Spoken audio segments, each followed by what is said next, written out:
Viewers, in this episode of Pathfinding with Coach Phil, we're going to see how to escape a sinkhole on the planning route. Coach, in episode 2, you explained how knowing yourself helps us stick to our plans. Indeed, the knowledge of oneself is fundamental to success in life. But Coach, might there not be people who don't want to succeed in life? Such people are in the minuscule minority in any generation. But success does mean different things to different people, mark you. One man's success may be another man's failure. I'd like you to expand on that sometime. But for now, it's hard to imagine that there are people who don't want to succeed in life. Note that a person who sits in the midst of self-enrichment opportunities, but chooses to do only what is right, and so remains in financial lack, is a person who doesn't want to succeed.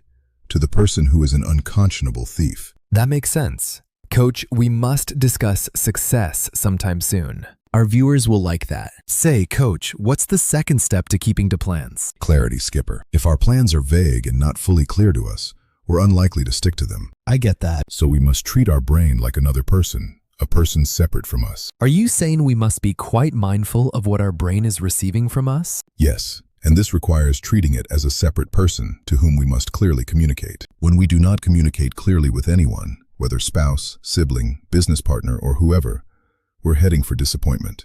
Let me give you a picture you're unlikely to forget. Please do, sir. A lady I once counseled, whom I call the lady in the mirror, decided in her youth that she could not be happy without having excessive amounts of money. And not being exactly a slay queen, she knew that sniffing for a billionaire CEO would not work for her, nor would the path of armed robbery, since she was not the murderous type. So she chose politics. Bullseye, Skipper.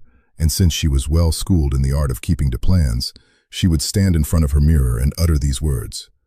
My destiny is in politics, and my reason for going into politics is to loot big-time money. She spoke to her brain in simple and very clear terms every day, as if she were speaking to a separate person. And she became a big-time politician, Skipper, and a big-time thief. She was able to keep to her plans using the brain is another person tactic. Surely, Coach, this is fiction. No, it was she who insisted I use her story to teach. Viewers, on this note, I must dash. Remember to check out Coach Phil's book in the description. And remember also to speak only a simple and clear plan to your brain. A good one, not the sort of the lady in the mirror. Ciao.